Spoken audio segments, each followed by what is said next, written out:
All right, ready to dive in.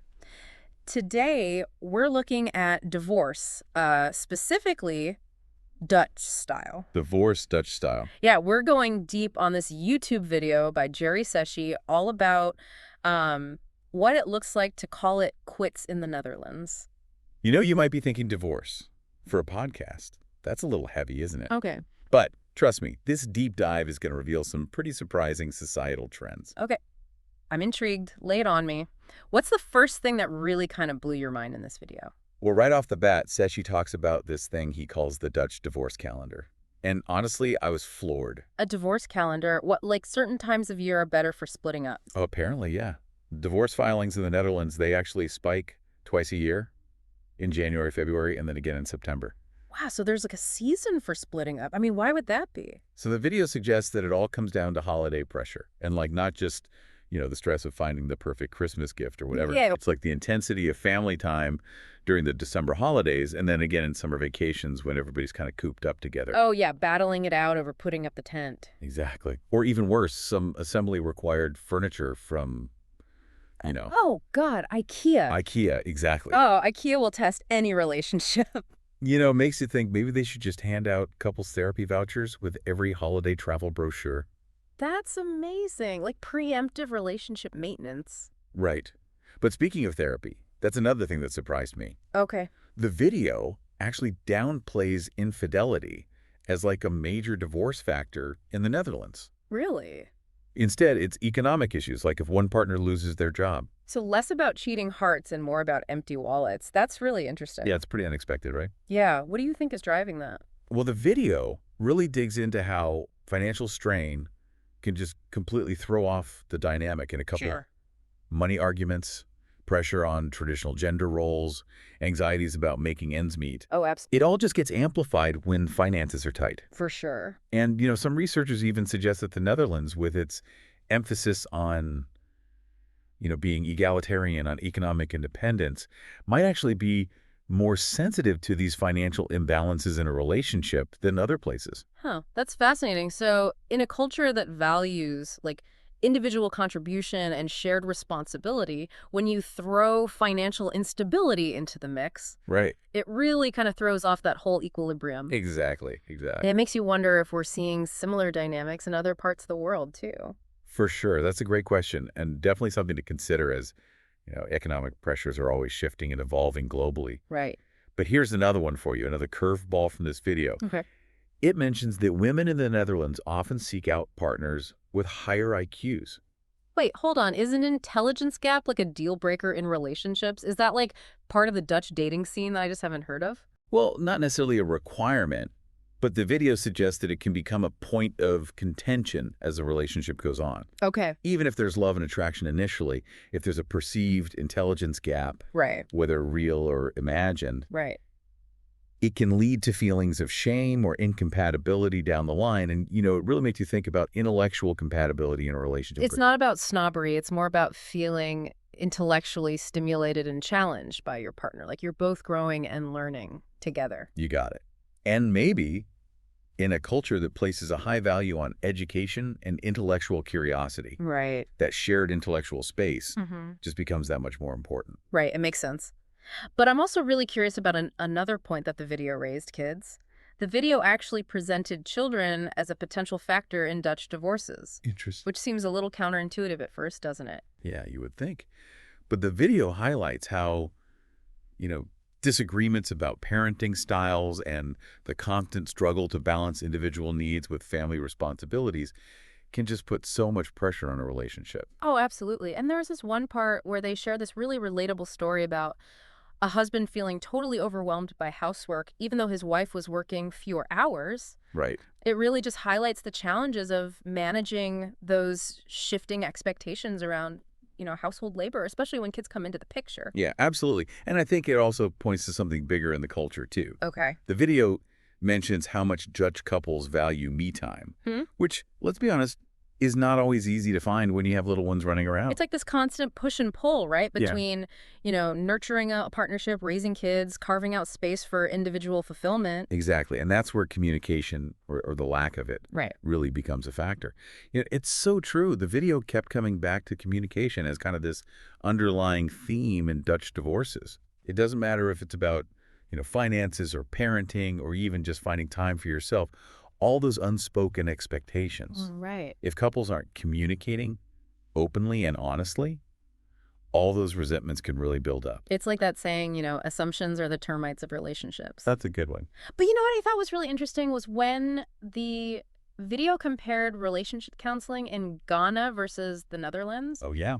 It sounds like in Ghana, counseling is a lot more normal, like almost like a routine relationship checkup. Right. But in the Netherlands, it seems like it's this last resort Yeah. when things have already gone way too far. It's seen as like a failure. Yeah. It's really fascinating, isn't it? Yeah. That cultural difference. It really is. It says so much about how we view relationships, like how we view vulnerability, even just the idea of asking for help. Absolutely. And it really kind of challenges us to think about our own assumptions about what it even means to have a successful relationship. Like maybe we need to change our thinking from counseling is only for when things are totally broken Yeah. to counseling is just a tool for building stronger relationships, period. I love that. Reframing it completely. And, this whole deep dive has really got me thinking about those early warning signs in a relationship. Like, are there red flags that we should be watching out for, things that we might just brush off as no big deal, Right. but that could actually be like indicators of something deeper? I'm all ears. What kind of red flags are we talking about? Well, think about it. The Dutch divorce calendar thing that we were just talking about. Okay. It's not just about holiday stress, right? It's really about how couples deal with stress in general. Yeah. Like, if every time things get a little heated, it always leads to this huge blowout fight, or they just shut down completely and go silent. Oh, right. That might be a sign that they have a communication problem that needs to be addressed. That's a great point. It's not about like avoiding conflict altogether because, I mean, let's be real. Every relationship has disagreements. It's more about how you handle those disagreements. Right. Like, can you talk about it respectfully? Can you find common ground? Yeah. Or are you just sweeping everything under the rug and letting all that resentment just build up? Exactly. And then there's that whole thing about the intelligence gap. Oh, right. Now, I'm not saying that you should start giving your date an IQ test or anything. Right.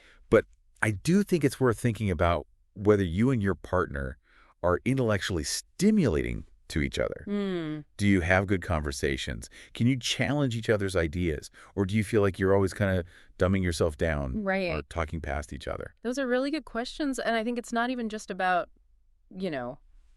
book smarts. Yeah. It's about emotional intelligence, Oh, yeah. curiosity, a willingness to learn and grow together. Absolutely. It's not about judging how smart someone is. It's just recognizing that if you share that intellectual curiosity, Yeah. it could be a really strong foundation for a relationship. It makes total sense.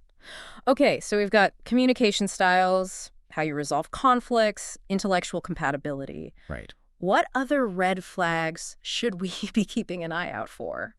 Well, remember that story about the husband who was overwhelmed by housework? Yeah. That's a big one, that imbalance in the division of labor.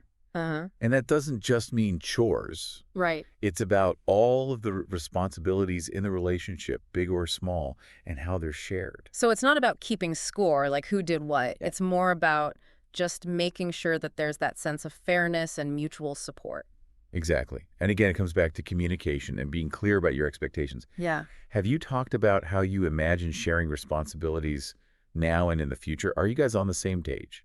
Or are you just assuming that everything will just magically work itself out? Because we all know assuming can get you into a lot of trouble in relationships. Oh, for sure. Which actually brings up another point that the video made, the importance of me time and having that sense of individual fulfillment within the relationship. Right. And that can be really tough to balance, especially as life gets busier and more demanding. Yeah. But I really think it's so important to make sure you have time for yourself to do the things that you enjoy, Right. whether it's a hobby or something creative or just some quiet time to recharge. It's like that thing they say on airplanes. Right. Put your own oxygen mask on first before you try to help someone else. Exactly. You can't pour from an empty cup. So true. And it's not selfish. It's actually vital if you want to have a healthy and fulfilling relationship. Absolutely. When both partners feel like they're supported in pursuing their own passions and interests, Yeah. then they can bring all of that positive energy and that sense of fulfillment back into the relationship. So it sounds like we've learned a lot from this deep dive into Dutch divorce. We have. It's not just about avoiding divorce. It's really about proactively building stronger, more resilient relationships. I totally agree. And it's about recognizing that relationships take work, they take commitment, and they take that willingness to constantly learn and grow, both individual and together as a couple. You know, it's like they say the grass is greener where you water it. Oh, yeah. And relationships are no different, right? They Yeah. need that nurturing and attention. That's They right. need that willingness Yeah. to put in the effort. It's a great analogy because it's not just about, fixing what's broken. Right. It's also about appreciating the good stuff, Yeah, like all those little moments of connection, that make a relationship special. totally. I'm being proactive, Right. not just waiting until things get bad Right. to try to address them. Exactly. Like, how can we show each other that we appreciate our loved ones more often? Yeah. How can we make those everyday interactions more meaningful? Yes. Even if it's just sharing a laugh over a burnt dinner Totally. or having like a spontaneous dance party in the living room. Those little gestures, they can be so powerful. It's a way of reminding each other why you're together in the first place. Yeah, And sometimes it means having those tough conversations too, right, being honest about your needs, right. addressing the conflicts, being willing to compromise. Yeah, because let's be real, disagreements, they're going to happen. They are. But as we've learned from these Dutch divorce trends, Right. it's how you deal with those disagreements that really matters. Exactly. It's the difference between attacking the problem and attacking each other. Well, that's good. It's the difference between listening to understand or listening so that you can respond. Right. Those subtle little shifts in how we communicate can make all the difference in the world. That's so true.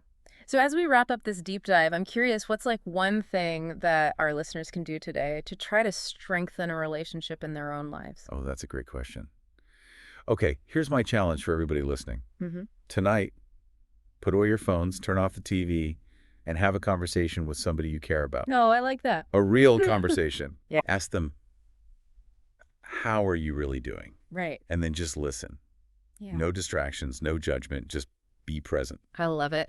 And I'd also add, don't forget to share what's going on with you, too. Oh, yeah. Open up, be vulnerable, let the people you love see that side of you. Yeah, being vulnerable is really at the heart of any strong relationship, isn't it? It is. It's about sharing those authentic moments, the good and the bad, Yeah, that make life so much richer and, those connections deeper. I love that. Okay, well, that wraps up our deep dive into Dutch divorce trends. Wow. We may have started with a topic that felt a little heavy, It. but hopefully you're walking away with some good insights I hope so. and maybe even, a little bit more optimistic about the power of strong relationships. For sure. And remember, it's not just about romantic relationships. You're right. These are principles that we can apply to friendships, to families, Absolutely. even at work. To any relationship, really. It's all about building connections that make our lives more meaningful and more fulfilling. Okay, so keep the conversation going. Share your thoughts and experiences Yes. and your aha moments on social media.